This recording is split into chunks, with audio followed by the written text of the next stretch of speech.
Hello, everyone. It is my absolute pleasure to welcome you to this third day of Global Changemakers Virtual Youth Summit. My name is Sara Botero, and I am in charge of community engagement at Global Changemakers. I believe we are all settling into the platform this summit. We've learned a lot and have met a lot of people. So make sure you engage on social media using the hashtag VYS2020. On our Facebook group, we've been posting questions and pictures to discuss further and meet each other better. So check it out. We're gonna post the link on the chat. And if this is the first time you join us, we want to tell you that we have some prizes for you. So 15 lucky participants will win either a full scholarship to Changemakers School or a premium access pass to Steps to Startup. Share a photo of yourself attending any of the sessions at the VYS on social media and tag us to enter the draw. So let's start with today's wonderful panel. We highly encourage you to send through any questions you may have using the question feature. A lot will get selected and answered by the panelists, so make sure you use that box. So for today's prosperity panel, I am very happy to introduce a wonderful lineup of global change makers. So first from Liberia, we have Mahmoud Johnson, the founder of J-Palm, and from our cohort of 2009. From 2016, Damiano Avellino, and the founder of Fairbnb, who hails from Italy. Kaylee Mycroft is from South Africa and is the founder of the Kaylee campaign, a GCM since 2018. From Mexico, we have Guillermo Herrera Arcos, the co-founder of Protesial, from our 2019 cohort. And Mark Lozano from the Philippines is the co-founder of 1 Million Lights PH and a GCM since 2016. Our amazing moderator for this prosperity panel is also a GCM from 2012, Grace Ihejamaisu, the founder of a wonderful platform which you may know because it leads us to all of these wonderful opportunities like this summit, and it's called Opportunity Desk. And she's also the founder of iCapture for Development. She hails from Nigeria. So over to you, Grace.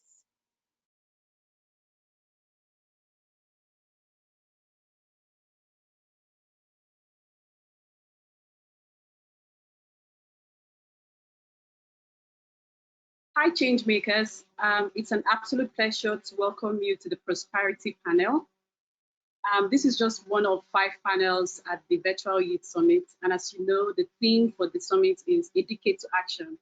So this panel basically discusses or assesses the role that young people are playing in addressing the SDGs, especially SDGs 7 to 10. Today we have wonderful set of speakers from across the world, and they'll be sharing with us about their work and how young people can take action right now.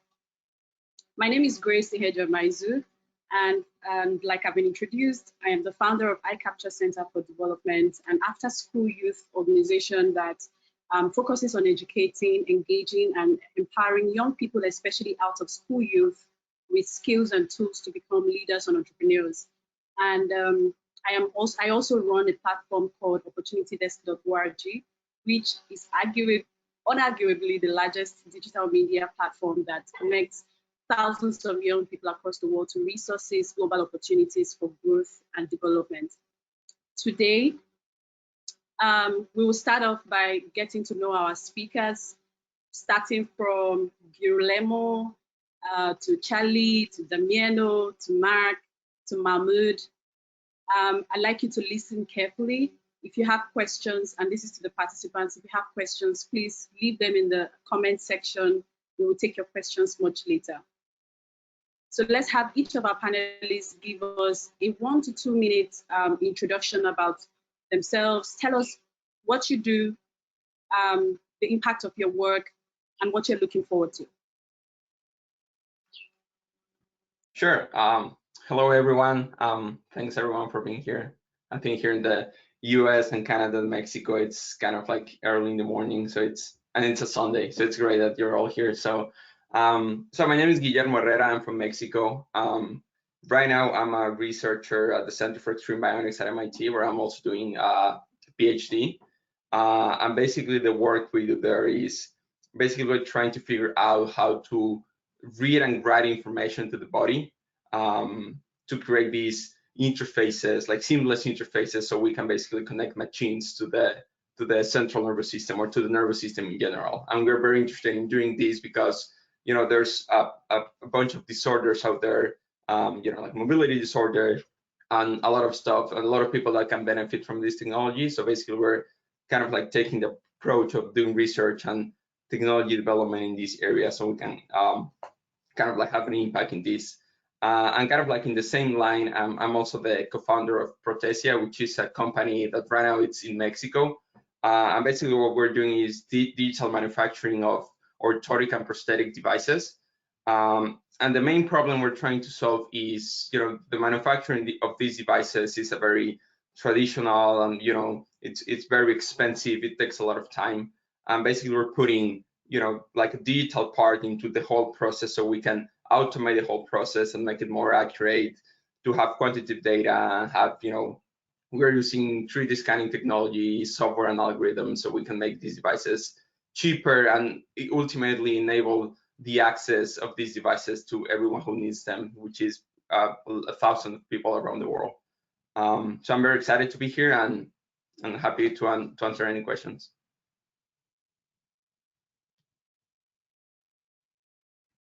Thank you, Gumelo. Charlie, over to you. Okay. Hi guys. Super excited to be here. I think before I say anything about our work, I think I need to do a quick disclaimer that I am a wheelchair user. You can't see it right now. And I have cerebral palsy. I've been a wheelchair user for my whole life, so I'm cool with it.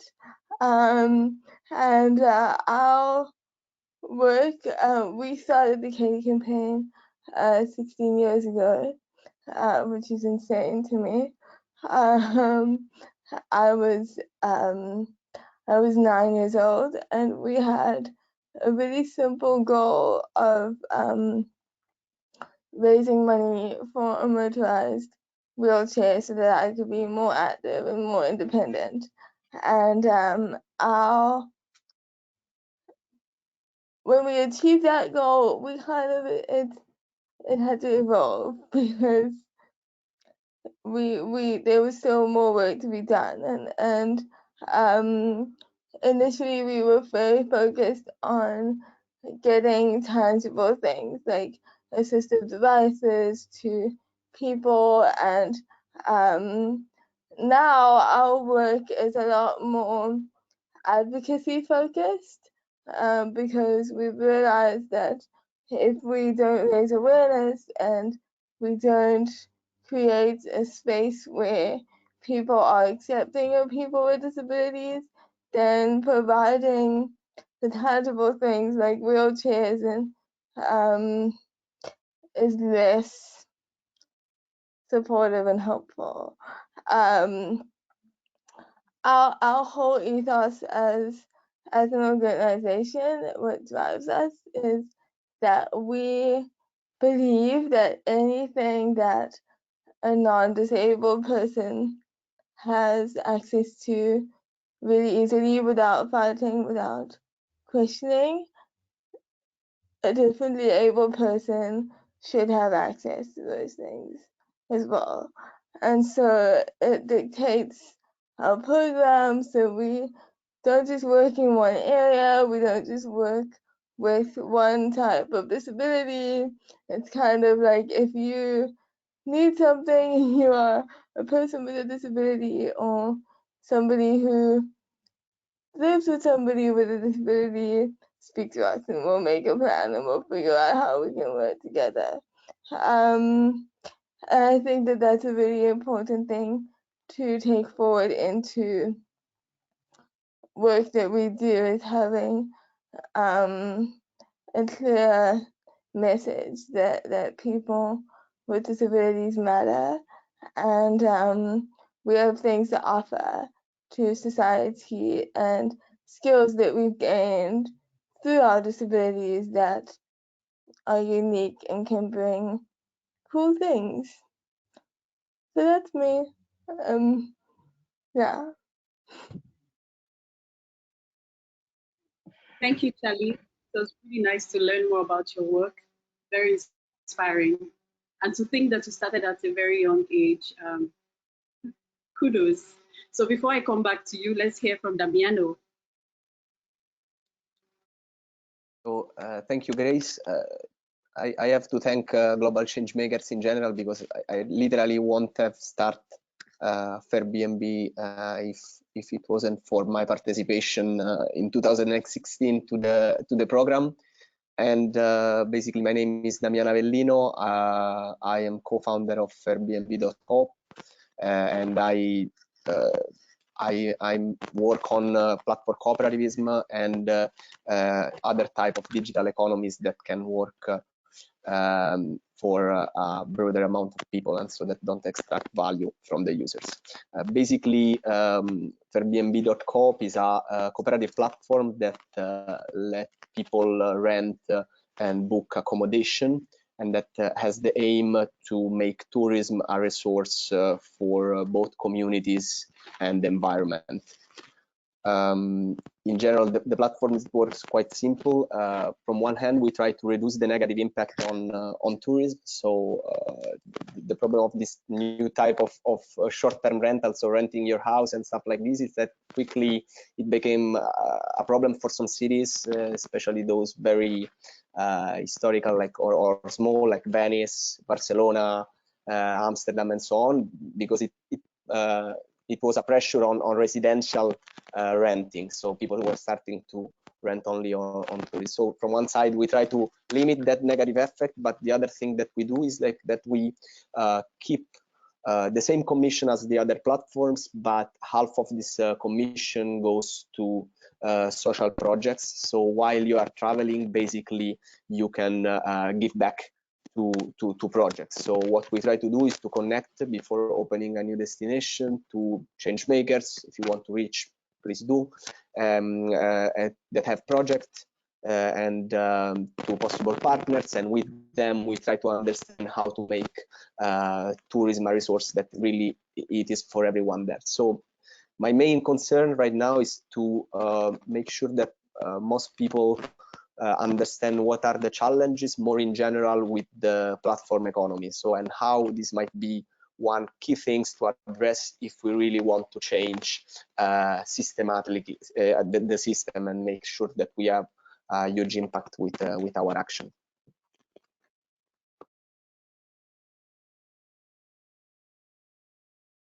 Awesome. Thank you very much, Damiano. That very apt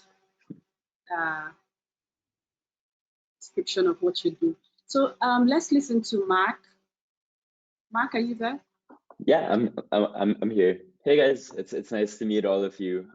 Honestly, like I'm just so happy to be here today. So I'm the co-founder of an organization called 1 Million Nights Philippines. It's an organization that I started with my best friends back in 2010 when we were around 16 years old each.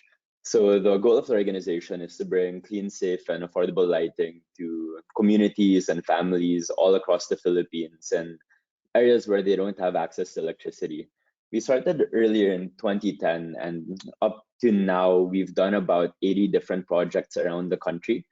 And from just giving solar powered lights for typhoon relief or livelihood projects, we've started to transition into more microgrid type projects, or things where we could provide more than just light, but energy access solutions to help with livelihood and education and these different things as well. What's really interesting though is like our organization is quite small, but we leverage a lot of partnerships with a lot of schools and a lot of companies and people from around the world who just want to help. Interestingly enough, Grace, a lot of these people I've met through different programs and workshops that I've been able to attend because of Opportunity Desk. And I think I found Global Changemakers through Opportunity Desk as well. So yeah, one thing that I'm really looking forward to, I guess, is like a future where everyone has access to energy. And this year we've signed a couple of big projects, and hopefully when all of the situations now become a bit simpler or like start to tone down, we'll start to be able to roll out projects around the world, around the Philippines and maybe around the world also with the help of the people here. Other than that, I'm just really excited to be here right now and learn from everyone else on this panel and from everyone who's going to be asking questions. Great. Thank you, Mark. Mahmoud, let's hear from you.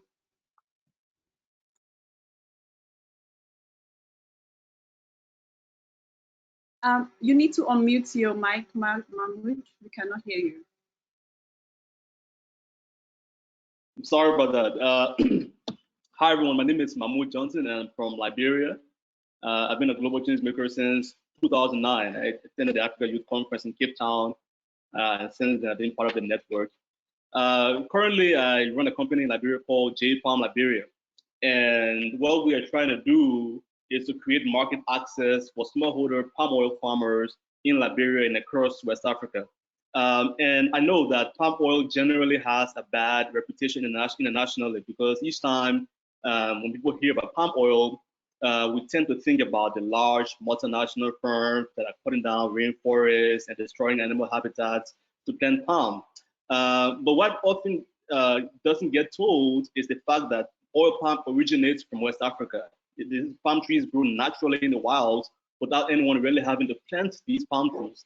But unfortunately, almost all of these smallholder farmers continue to live in poverty because even though they have access to all of these palm trees, but they don't have access to the tools to process them.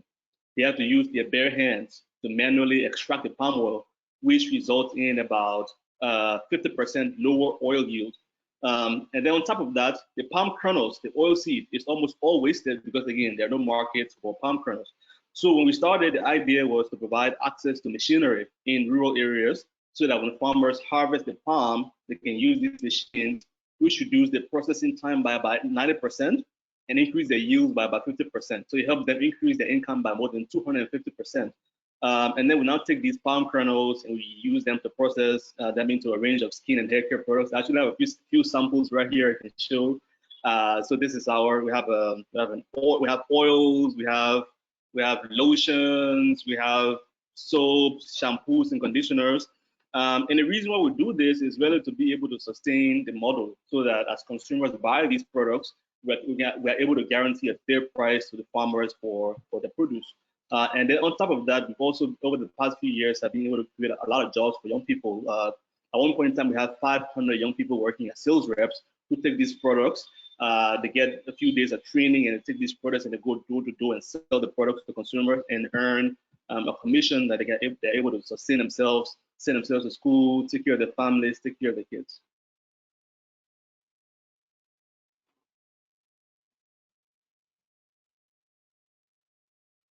I think you're muted. Thank you very much. Yes. All right, so let me start with you, Mahmoud, because I think that what you're doing with smallholder farmers in rural communities are so important, and you're really helping to empower these people to be sustainable, So, but I saw something in your profile that caught my attention. The fact that as an entrepreneur, you have gained some kind of national recognition. You have received the highest honor from the Liberian president. And this got me thinking about how sometimes as change makers, we do not get enough recognition for the work that we do. So, and we know that what would make having our government validate what we are doing, because that puts us on a higher pedestal and allows us to make impact on a larger scale. So do you want to tell us how you transition from being that change maker at the local level to the national level and getting these guys in the government and to work with you? So tell us how you made that transition, how other change makers can tap into the opportunities that their governments or recognition from their governments can give to them.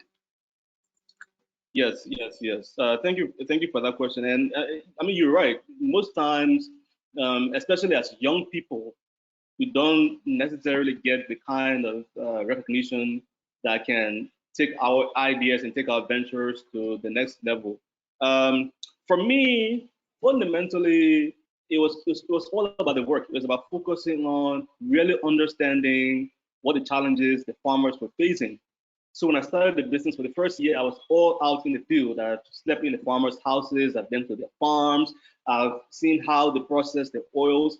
You know, really to have a deep understanding about, about the entire landscape, what the challenges are and what the opportunities were. And then we now use that as a basis to say, okay, how do we develop a model that works? And I mean, if you think about it, it's a very simple model. It's a very simple model, but it's powerful because in a way, it's very symptomatic of most of the challenges we have in Africa. In most African countries, we have this model that is highly extractive, where we have all these natural resources, and we have the big companies come in and they go to the mines, they plant, they have farms, but there's never any sort of significant local value addition. All of the raw materials are exported outside.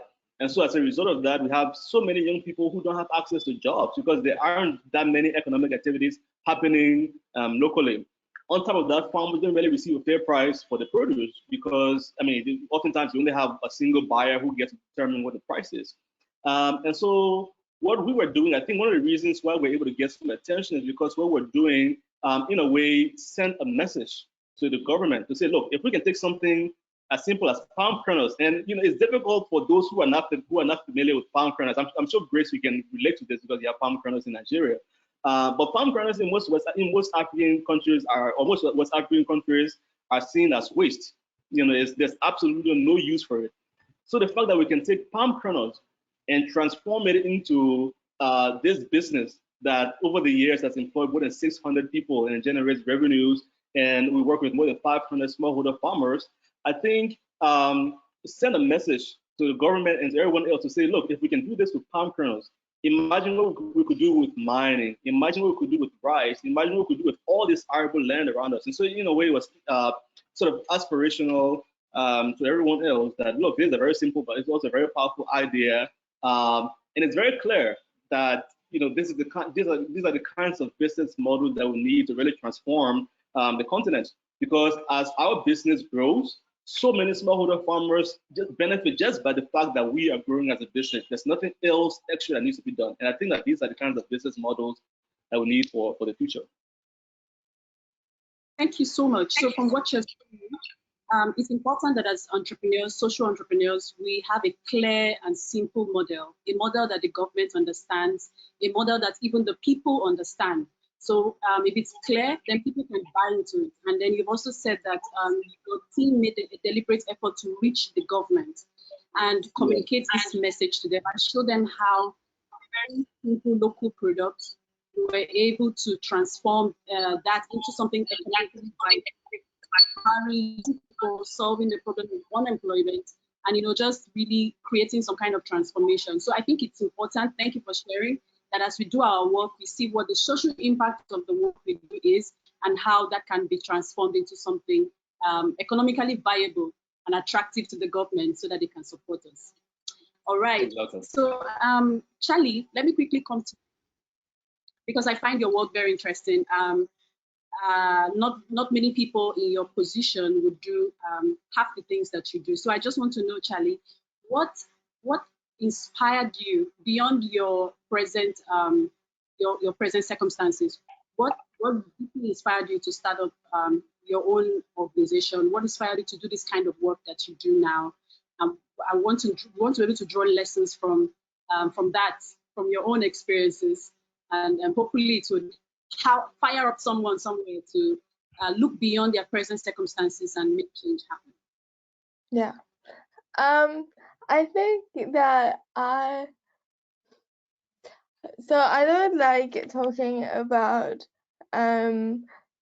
achieving things in spite of my disability. I think that is an attitude that perpetuates negativity, and it makes disability like this thing that we have to overcome. But in my life, I've been really lucky to have been raised to see my disability as just a part of my existence. And having that meant that my disability wasn't allowed to be this thing that I blamed for everything. It was something that I have always just had to work around. And I think it's given me a lot of things. I think my disability is a gift in a lot of ways. I am I'm pretty good at making a plan because the world is not designed for disabled people, and so I've always had to be figuring it out and making a plan B and um, finding people who are cool to make plan Bs and Ds and Cs. Like you have to surround yourself with people um, who see possibility, who can see potential, and with I think that's what guides our work as an organization, is that everybody needs to see disability as an opportunity and to do things differently or to change your perspective on something. And if we can do that for people with disabilities, but also for able-bodied people, because if we're being honest, a lot of the issues that I face are not because of disabled people. It's because people without disabilities don't understand or haven't been in places where they've experienced disability. So I feel like it's my opportunity and also kind of my responsibility to use the gift of my disability to raise awareness. And um, I I also think that people give me a lot of credit just for doing what I want, um, because like if I was able-bodied, people wouldn't be really excited that I'm doing marathons and climbing mountains and doing cycling and stuff. They would just be like, "You need to calm down." And I think Ali, that's an attitude that we need to embrace as well. That it's it's okay to be like, good job, but don't give me too much credit. Just because I'm an active person and I do things sitting down rather than like standing and running and stuff. yeah. And you were also like a part of the Obama Foundation program. So in 30 seconds, do you want to tell us, share your experience? How was that? What did you do exactly with the foundation? The Obama Foundation, there it was quite an intimidating space for me, which I found really interesting because I was one of the youngest ones there. It's every year they have 200 young activists um, who get together and they bring really cool people to come and speak to us. We were really lucky that we got people like Kofi Annan and Greta Michelle, and some pretty rad human beings to motivate us and to give ideas, and they support us through like developing a project and connecting you with people who can help. And I really think it's a really cool opportunity. Just like global Changemakers, it's like a life-changing experience. I think that what these things teach us is that we need to be open and brave to take the opportunities that arise, because we can be barriers to ourselves as well if we don't say yes to things. True. Thank you very much for sharing, Sally. So to you, Guillermo, I like your name, by the way. I am interested in knowing more about how your work can serve more people. So from your profile, you've done extensive work in the fusion of biological systems and hardware. So through, you said through biomechanics. And then you are also the co-founder of Protesia. And what you basically do is that you manufacture these devices that help people with cerebral palsy, children with cerebral palsy. So just tell us how, in the coming decade, in the coming future, how big you see these advanced technologies affecting the lives of people at the bottom of the pyramid. So how do you ensure that this solution that you're providing is distributed to these kinds of people and that it's accessible to them? Because if a child has a condition but does not have the economic power to maybe purchase your devices, then it becomes difficult for them to have that solution. So are you thinking about this? What are your thoughts, especially in Mexico and everywhere else in the world in developing countries? So you tell us more about that. Absolutely, yeah, great question. Yeah, like, a lot of my work and basically a lot of my research has been on these kind of like crazy interfaces in, I think like the current state of the art in the technology we have to interface and communicate with our bodies is really limited. I really think we should be able to have these, high bandwidth communication with external machines, and not just for, like people with different conditions who need, like probably they might need like some sort of like stimulation device to, move their muscles or something like that. But also, like I believe, like we can, like get a lot of advantage from, like, getting like fast communication with machines. So, we can do more stuff and do more creative work and, stuff like that. So in that area, I think we should, put like a little bit more work. And I think that, in some years that would definitely just like increase humanity in terms of, like we'll have more creative jobs and we'll be, basically be able to do more stuff.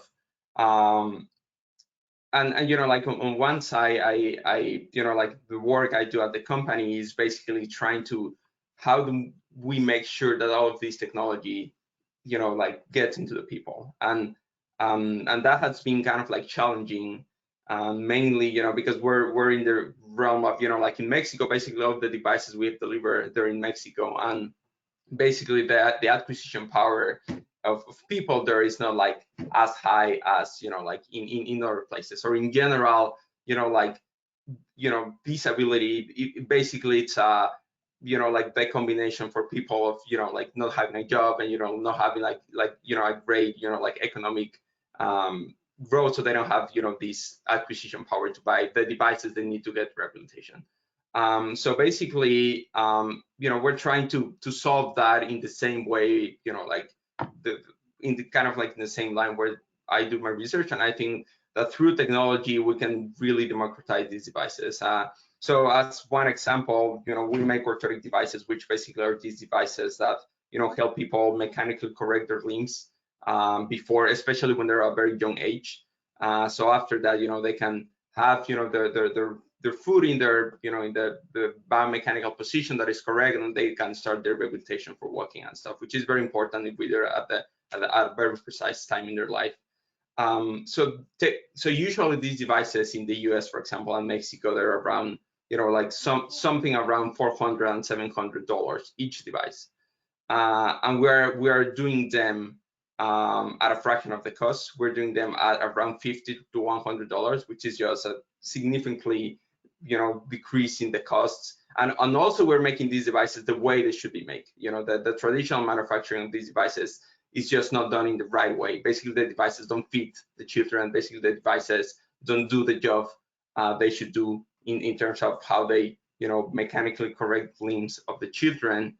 And basically, we're doing these devices cheaper and also in the way they should be done, because they're actually doing the job they're supposed to do. So I think we should, like I always like to think these crazy scenarios where humanity can, like move on but at the same time, I like to have like an impact, you know, like every day, you know. So I'm always thinking how we can take this technology really to the people that is, you know, around me. So yeah, basically that's what we do. Thank you. Thank you. It's also interesting to know that you're able to make these devices available at an affordable rate, I guess, even though not everyone can afford $50 to $100 in some very poor countries and poor areas.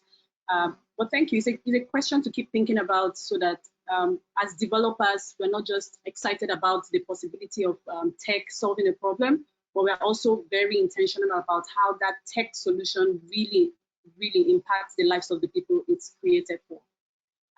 So Damiano, yeah. So Airbnb. When I saw Airbnb, I was blown, you know, because this is like Airbnb for social good, sort of.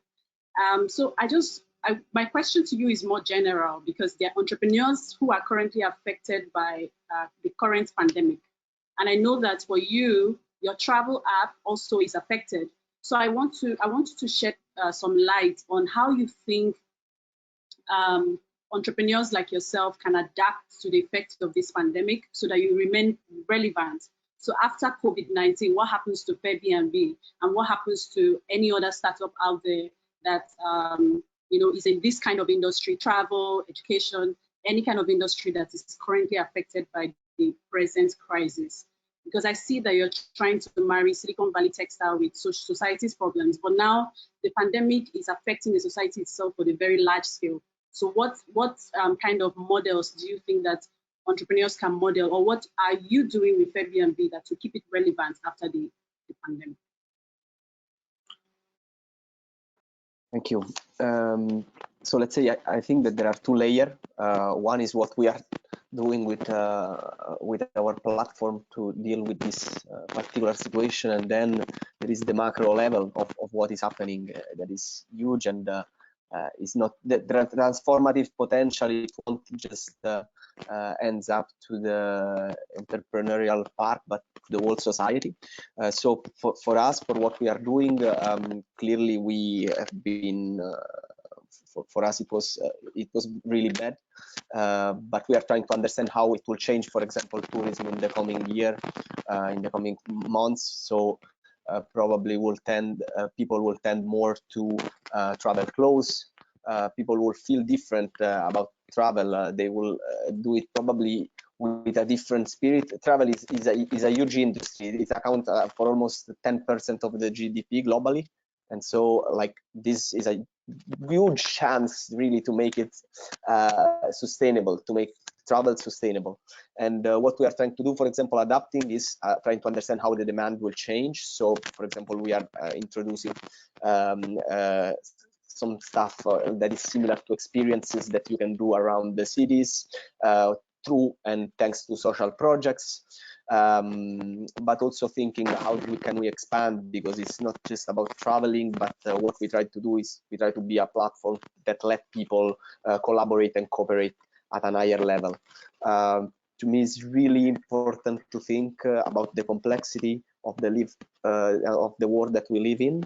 And I think that all of us, with this suspended moment, will really need to try to change things at a systemic level. I think that all the small initiatives that we are trying to make are making a huge impact, but as change makers, we need to challenge the idea of our socio-economical system, that somehow it's one of the things that makes, unfortunately, generally, the rich richer and the poor poorer, or it really, it depends on which country, but it really, yes, it lifted lots of people out of poverty in the last 20-30 years, but it's starting to be unacceptable for many things. We have 8 people that have the same wealth as 3.5 billion of people, and this is like something insane. In 50 years, our planet won't be it will be barely livable. We are there is a mass extinction of animals. We really need to work and try to think about the complexity and challenge everything keep doing our stuff, but really try to organize. All of us are developing amazing competences, skill, and networks that I believe that if mobilized to demand systemic change can really make the difference. So this moment of suspension that we are living in, I think it should drive us to try to reimagine what can be the future of our work. Thank you very much, Damiano. Yes, I agree with you that we need to mobilize networks to, demand systemic change, because the current situation has definitely changed how everything works. So we need our government to at least do what they can to create the necessary change at systemic levels. So I'll come back to you. Let's talk with Mark. Mark, recently we've seen tons of innovations around solar technology. I know that that's where your work is centered. So, for example, you're doing what you've done with 1 million lights, providing access to clean energy for disadvantaged off-grid communities, and what Elon Musk has done, for example, with Tesla. I know you know that he's developed solar roofs. So it's like roof, yeah, but then there are solar panels. So there are all these innovations, but then still there is no rapid global adaptation of these things, even in underdeveloped countries. So I was just wondering, like, what is the outlook, right, across the globe on accelerating the deployment of this technology to all these communities? How can we ensure that in places like, for example, Africa and other places where light is still a problem, that solutions like solar technology can be deployed? I don't know if you can share some insights on that, and tell us what 1 million lights have done in Philippines and what is possible across the world. Yeah, sure. Thank you for that question. So solar and renewable energy in general is a very complex topic, right? Like there's that whole finance side, because the technology in itself is quite expensive, especially when you're looking at building microgrids or like small power plants that could power entire communities. I guess like one thing that we've seen is that with our project at the least, we can't force the technology into communities. So for example, there are some places that are like just by location or off grid, but near enough to the cities that it's still easy to get fuels inside. And while it's not ideal, the fact is that if we brought solar into the mix, it wouldn't be able to compete with what is actually available to these areas. And so like there's that whole economic side of things that make it honestly like quite hard to bring solar into different areas. So I guess like with 1 million lights, what we've done is we've tried to find a niche where we've seen that our product or that our projects could really make a difference. So these are generally like communities all the way up in the mountain that would take like 4 hours by 4x4 and 3 hours by walk afterwards to get to, or like an island community in the middle of nowhere where gasoline or coal or anything would take too much time to get to. And in cases like that, solar then becomes the most affordable option, because in these places, gasoline, alternative fuels, and all of these different things just become too expensive to maintain or bring into these communities. So I guess like at least for our work, part of it is really just like finding that product mix, or at least like a product use mix where we could like deliver the most impact in the communities that really need it the most. With that being said, like we do come across different places where it is hard to change the mentality still, because people are used to doing things in a certain way. And in that case, that's where like bringing change into a community isn't something that comes overnight. It comes with a lot of education, a lot of like town hall meetings where you talk to communities and you get them to opt into these different things. But that being said, like my outlook is that I think as we progress further and technology becomes cheaper, it will become a lot easier to bring these things to the communities that need it the most. And hopefully, with 1 million lights, we could be one example of that. And we're really just always looking for partners and different businesses, or even like small power co-ops that want to really explore this with us. And we work with microfinance institutions on the ground to make the technology more affordable also.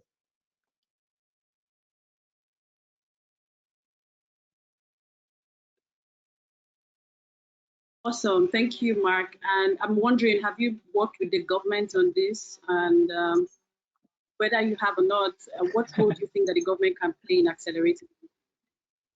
Yeah, so that's a good question. It's also a really tricky question. At the risk of so anyway, like government definitely does play a big part, just because like on the bigger scale of projects, you would need local government units to kind of help as well in terms of establishing the systems and really help with implementing them and also identifying which communities could be served best. Generally, we tend to work with more nonprofits and more microfinance groups like grassroots organization here or in the communities that we're actually working with. Government is definitely a really big stakeholder, but we're generally cautious, especially like as we approach election time, just because in those points the projects tend to skew from their actual meaning, or resources might not be used in the best way possible. But other than that, like they make terrific partners. It's just more of we just need to make sure that there are checks and balances to make sure that these projects go well, particularly because like we're starting to encroach into the utilities world, where government tends to like have a much stronger stronghold. Awesome, thank you. So let's open it up to the participants. They have tons of questions. So I'll start with Mark. Someone wants to know, what was it like for you to start your project at such a young age? And what would you like to say to people who feel like they are too young to make a difference? Yeah, honestly, it was really hard. Like to begin, I guess like we were fortunate enough that we had people who did believe us, like our initial sponsors or funders, like told us we could do anything we wanted to do and gave us resources to do it. But these projects are quite expensive to set up. One community will start at about 2 to 3,000 US, and as a 16-year-old, this is a lot of money. Just because like we're used to raising maybe $100 or $200 in a bake sale that will take 1 month to plan, right? We were laughed out a lot of meetings to begin. People would tell us that this was an unproven concept, that they would rather donate to other charities, and people would suggest that I myself and my friends should actually just join or volunteer for other organizations. Like, why start their own thing when we could help something that's existing? But what people forget is that like there are so many ways to make a difference and help out, right? And just as important it is to do something that makes a difference, it also needs to be something you're passionate about. At the beginning, people would tell us that we were too young, that maybe I should finish school, get a good job, and then try to make a difference afterwards, which is absurd, especially if you don't have patience like me. But then I guess like the turning point was after our first few projects where like I guess like the lesson is that there are people there who are always willing to help. It's just a matter of looking for them, and when you find them, they'll be your biggest supporters. The turning point for us was after our first 2 or 3 projects. And at this point, from being the super young people who no one wanted to support because it was unproven and all of those things, it became, hey, look at all of these young people doing really cool things. We should support them. And like age from becoming like something that hindered us from getting donations, from getting partnerships and people to trust us, became like one of the superpowers we had. Like people started to rally behind the idea that young people could do amazing things. And I guess like while none of us in our organization love promoting ourselves individually, we realized that like by talking about what we do, it gave us a lot more credibility and allowed us to get more funding and a lot more partners to work with. Sure. Thank you, Mark. Mahmoud, we have a question for you. Could you tell us a little bit more about your show? I remember seeing something like Let's Talk About Sex. We used to have that show back then. So tell us a little bit more about that and the important strategies to educate youth on a very sensitive topic like HIV awareness. So this person wants to know about your show and how what strategies you can use to talk about sensitive subjects like HIV awareness. Right. Well, I did Let's Talk About Sex in 2000. It was 2009. Did it for 1 year, 2008 and 2009. And the idea was Liberia is relatively a sort of conservative country, as most African countries are, especially when it comes to reproductive health and sex. We know that young people are having sex because we have very high rates of teenage pregnancies, but nobody wants to talk about it. Parents don't want to talk about reproductive health with their kids. People don't want to talk about it in school. It was sort of seen as a taboo. And so the idea was how do we broach this topic? How do we have open and honest conversations about it so that young people can make more informed decisions, about their reproductive health in their lives? How do we help young people avoid HIV infections? How do we help young people avoid unintended pregnancies? And so it was 4 young people. We have 2 girls and 2 guys, who were, so the idea was, how do you brand it as hip and cool and something that young people would want to tune in to talk about it. So, we had show called Let's Talk About Sex, and we're going to radio once a week. And we had some guests that would come in. Sometimes we have celebrities, sometimes we have doctors, nurses. Sometimes we had actual people who maybe were infected with HIV, people who had children at an early age.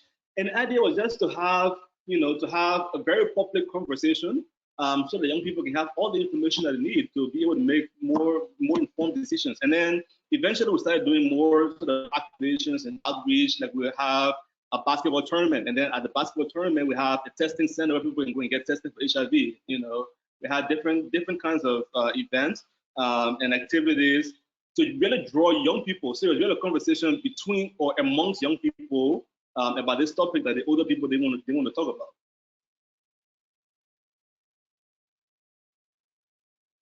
Thank you, Mahmoud. Time is running out, but then could you also tell us what it has been like working in rural communities where you are not from? I know that's a problem, especially if you don't speak the language or you don't understand their culture, and you work with rural communities. So someone wants to know, what is it like, and what should they keep in mind? What can they do to better work with such people? Right.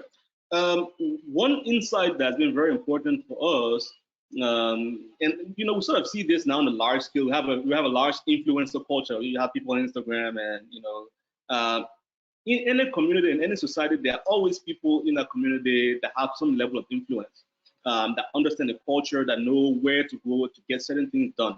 Now, so our strategy is always, each time we go to each community, is to identify some young person in that community. Most communities have something that they call a youth leader. Sometimes they have elections to elect their youth leader. Sometimes it's just a young person who is active in the community, and we always work with that person, have the person as our point person in the community, and that person helps us navigate. So it will take us to who the elders are, they take us to the chiefs. They will gather other young people to come around so that we can have these conversations. Because it is very difficult. When I started this business, I was doing it all by myself, and it took 6 months. 6 months was to convince the first community to allow us to take our machines. Even though it made sense, if you put in a spreadsheet, you calculate how much time people are spending making oil the traditional way versus using a machine, it made a lot of sense. But to just have an outsider come in and say, I want to do this, people thought that maybe I had some ulterior motives. And so luckily for me, I was introduced to someone in the community who's a very influential young guy. And he was able to go out and have these conversations with the elders and have the conversations with the farmers, and really bring everybody together. And so that is what we do now. So each new community we go to, we always try to find someone who has some level of influence that we can work through that person to get to everyone else. Thank you very much. Damiano, we have a question. Talking of systemic change, with our social initiatives, how can we make the general population take positive social change into consideration instead of just economics when consuming? I hope you get that question. How can we get the general populace to take positive into consideration instead of just economics when consuming? Okay, this is a beautiful question, and I don't know if I have the answer, but to me is try not to simplify too much things. Try to understand that all the people are biased, that we are biased, so that we need to find also languages, and the world right now is divided in infinite tribes, let's say, that have all their own rituals and their own stuff that you need to try to address if you want to be able to speak with them and make them understand what is important. To me, this is one of the most important things. Let's say that internet was the dream for all the change makers, the idea of the global village, and then it ended up in being this Balkany, it's called the cyber Balkany, something like this, you know, all different groups and stuff like this, and we are all polarized. So how do we make understand everything, everyone? It's probably impossible, but we can try to go and try to understand that it's not just about our message, but it's how can we go and understand what other people care of, and from there start to make contact with what we want to communicate to them. So try to relate always to the people we are talking with. Normally in a discussion, if you want to let's say win an argument, the worst thing that you can do is say, okay, I think like this, you think like that. For example, I'm not, when I say that I'm so the best thing is try to relate. Just to make an example, I consider myself more an activist than an entrepreneur, but I can try to talk with everyone. I'm really focused on the let's say political part of what we are doing, so that try to make society more equitable, and it's less about profit. But I understand the sustainability and all the argument that we need to do if we want to have impact. And I understand that probably if you have to talk with a social impact investor, you have to take into account that he will want from you to hear certain things. So this is just go for the people that you are talking with and adapt your message to that. Great, thank you. Guillermo, can you elaborate on your work with 3D printing, printing devices? So people want to know more about what you do with that. And someone says that they think that there's a lot of potential to fill certain gaps in developing countries through 3D printing. So tell us just a little more about it in less than a minute. Sure, absolutely. So basically, the way we're using 3D printing is to manufacture these orthotic devices. And the reason why we use 3D printing is because these devices need to be very personalized. So they can be done like in a traditional, you know, like injection molding line where you manufacture like thousands of devices, because you have to make them, you know, they're unique according to the specification of each patient. Another advantage of that is that, you know, like 3D printing is becoming kind of like a more, you know, like ubiquitous in, you know, the world. So right now we can see like a lot of people have a 3D printer in their home. So what we're also trying to do is kind of like enable this network of like decentralized manufacturing, where, you know, like a maker space or, you know, like a fab lab in, you know, like any country can, you know, manufacture these devices and deliver them to the communities. And we've also seen that, you know, like right now also in the company, we're like developing a lot of medical devices and, you know, like protective equipment for all these, you know, COVID pandemic. And that has really been like, you know, like a great thing to do, because basically we're testing stuff with hospitals in different places, and 3D printing has allowed us to do this in a very fast and kind of like efficient way, because we can have like a device in, I don't know, like in a matter of hours, and then just, you know, test it in the hospital and then see if it needs like a modification, or see if, you know, like that particular hospital needs like a different type of device, and then we can just print it. And it's also like an enable for, you know, like rapid innovation and prototyping. Great, thank you. Thank you, Charlie. So let's hear from you about any form of disconnections that you had with different groups of people in your work with disabled people. So were there times those who are able, there was a kind of disagreement with those who are disabled in the community? How did you handle what challenges did you face in that regard? And someone asked how you're helping your community prevent the effects of COVID-19. So if you have an answer to that as well, you can just share it. Yeah. Cool. Okay. I think one thing that makes disability really difficult to address is that everybody has a personal, unique experience of their disability. So it's very hard to find a consensus on what to do because people arrive at disability differently, so they have different perspectives on it, different ideas. Some people don't like certain solutions, others think they're the best thing ever. So I think it's a you have to read the room that you're in, and you have to communicate with people. You have to speak about the things that bother you. And I think that's something that I've had to learn as a person with a disability is that I'm very lucky that I'm outgoing and I like speaking to people, and I am perfectly okay with everybody knowing all of my business. And so for that, I think it creates a way for people to feel comfortable, but also I have to understand that other disabled people don't want to do that, and that's fine. I think we just each need to work in our own ways with like a very big objective, and we'll get there together at some point. And it's complicated. Like it's complicated to address disability because they're like I heard somewhere that they said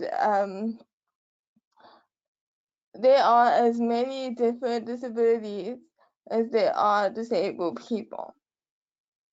So creating a system for that is just it's tricky and close to impossible, but I think there are ways that we can find common ground and work together in the ways that we feel, and it's important to have discussions and conversations about the things that we don't agree on so we can find a way forward in those things too. In terms of COVID and the pandemic, it's very difficult. Um, as a person with a disability, I am more vulnerable to get the virus. That's been a whole process for myself, just like mental health wise. So I'm totally not able to do any activism things because I'm supposed to stay inside and away from people. I think that that is giving me a complex of a different kind, but I think what we need to remember in how we deal with this pandemic across the globe is that yes, disabled people are more susceptible and we need to be careful, but all the issues that we had before this pandemic still exist. And I think we are trying to work on those things so that we don't create a further gap of opportunity and challenges that we had already.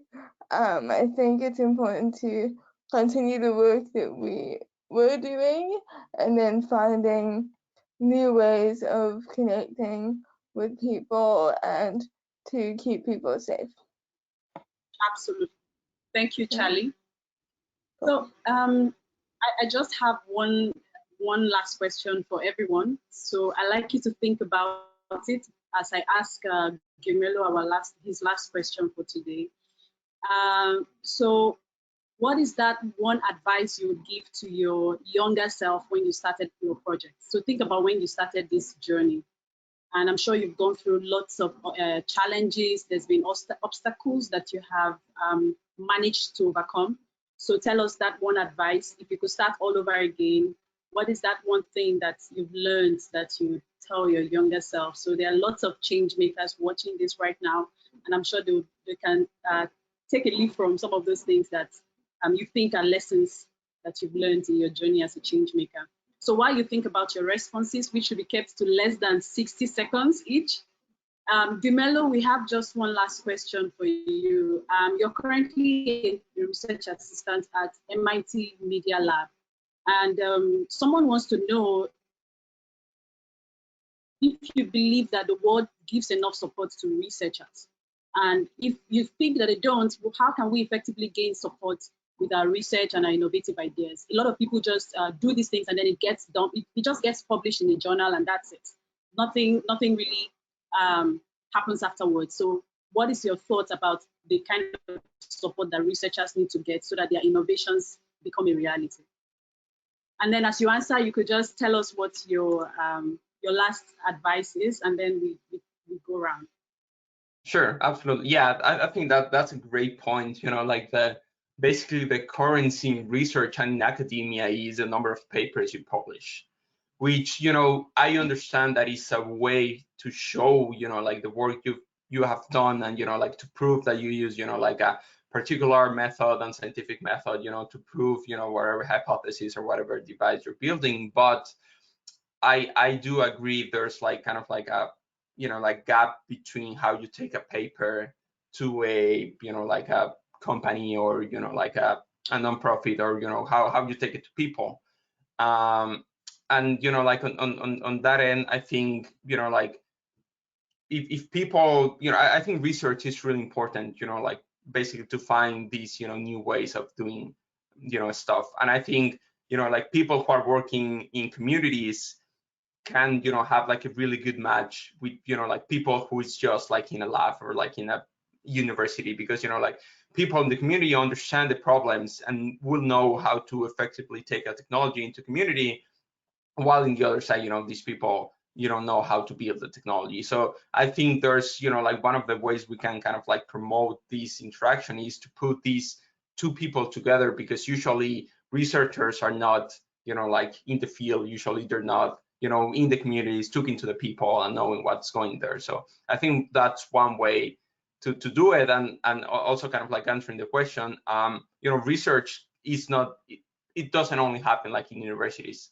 It can happen like in your community, like just like basically entrepreneurs are also researchers. Basically they're trying to test different ways, and basically they iterate and iterate and iterate until they found something that kind of works. And that also is for like how we make money out of this, how we make this affordable, how we make sustainable, how we create great product. So like research is just secure at any scale. And then like going to like if I could give advice to myself before starting all of this, I think basically I would say to me that the journey is what really matters at the end of the day. I think at the beginning I was super focused on like the goal, and like trying to reach that whatever that thing we're kind of like going afterwards. And then I think that sometimes that kind of like prevent you to enjoy the process, which is just like is all you have, and it's just like like tremendous, like knowing of these amazing people like we're doing right now, and like being able to work with different amazing people, and just the interaction you have with the people you are doing the devices for, and kind of like trying to make an impact for, and trying to and know how they're being like benefit from the things you're doing. I think it's just like enjoy the journey. And I think it's if you have a good problem to solve, it's gonna be a great journey. So just go for it. Thank you. Mahmoud?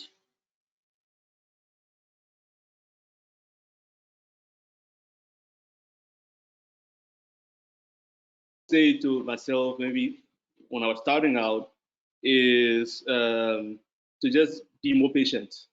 I think we as entrepreneurs and as social entrepreneurs have a tendency to want to get things done, want to get things done now.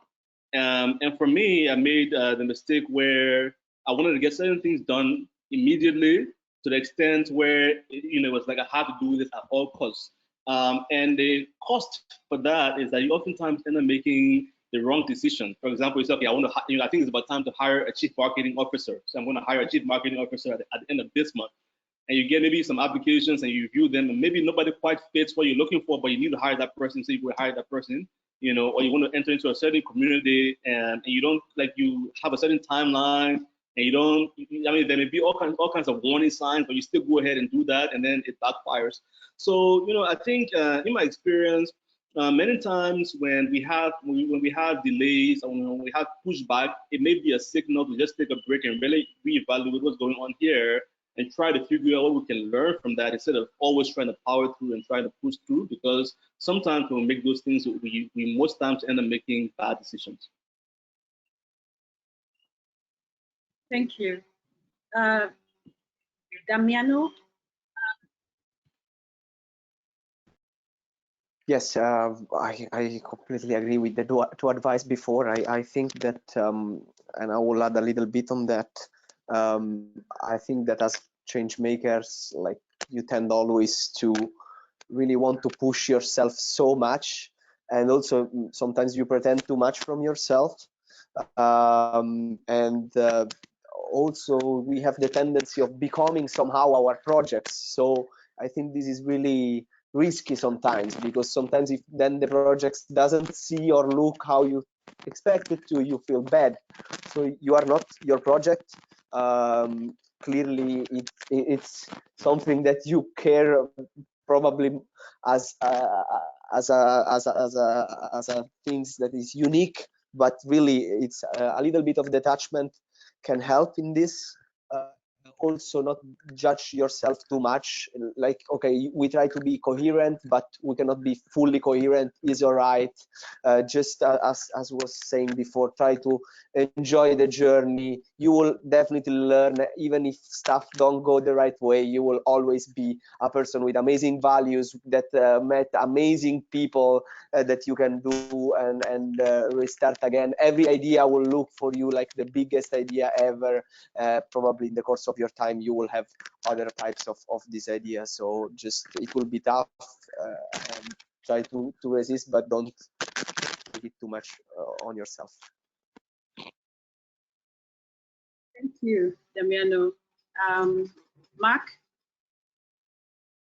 Yeah, I think everyone here has like such good advice, and every time I hear someone answer, it's like, oh no, that was my answer.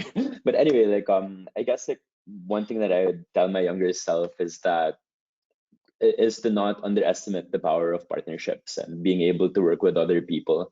This obviously has a caveat that these need to be people you trust, or like have those checks and balances to make sure that these are good people to work with. But then if I look at like my journey or like the journey of other people who've done things similar to 1 Million Lights, is that we tend to be very passionate and protective of our projects. And sometimes that inhibits it from becoming what it could actually become. You have to understand that you can't do everything yourself, that there are people who are much smarter than you, who are much better than what you do. And opening yourself to work with others and to partner with people who could take those expertise, like, for one, allows you to enjoy the journey a lot more because you could step back and be detached from the project a bit as well. But it also allows you to see what your project could become and like what directions it could go into. So I think that's what I hope I learned earlier as well. Thank you, Mark. Charlie? Okay, I think my advice would be,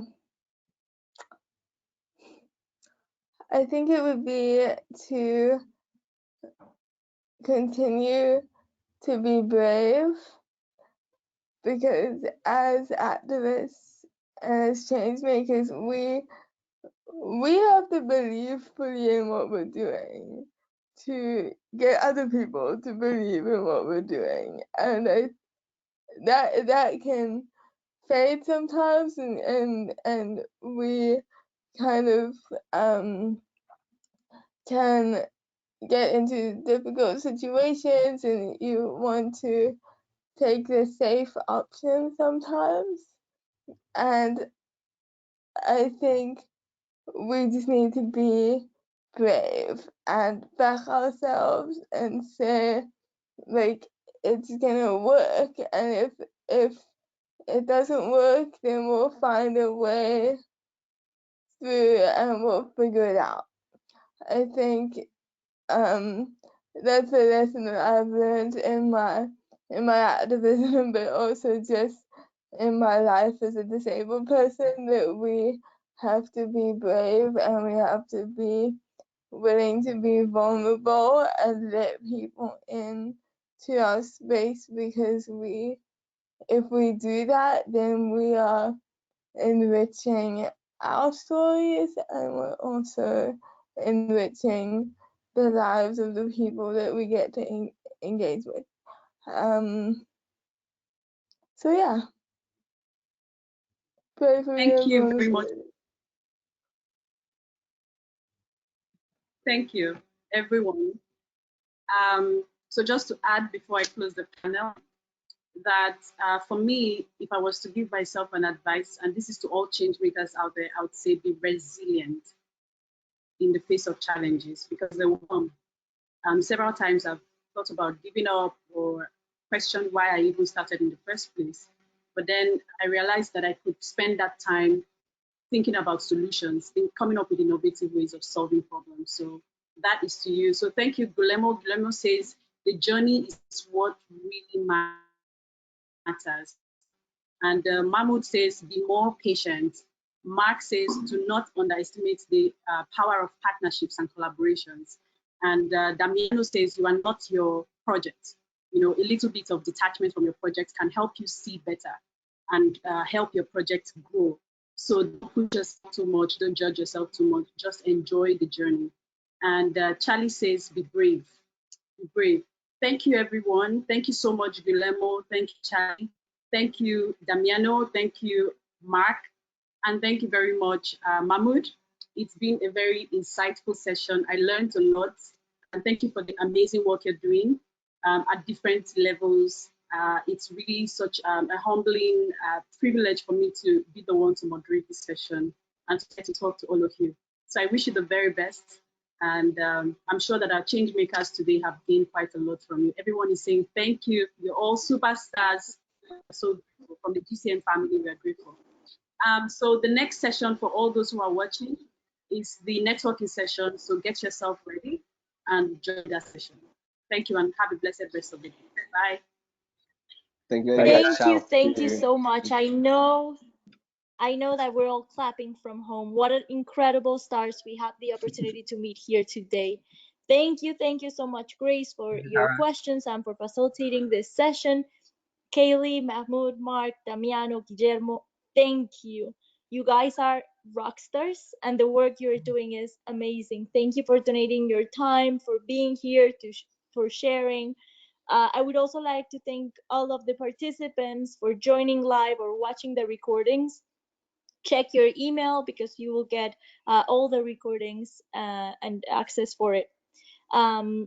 Now, please have a look at the handouts tab. You can download the full event program and a free tool by Global Changemakers. And finally, please fill out the poll. And if you have any further feedback or questions, do not hesitate to contact us.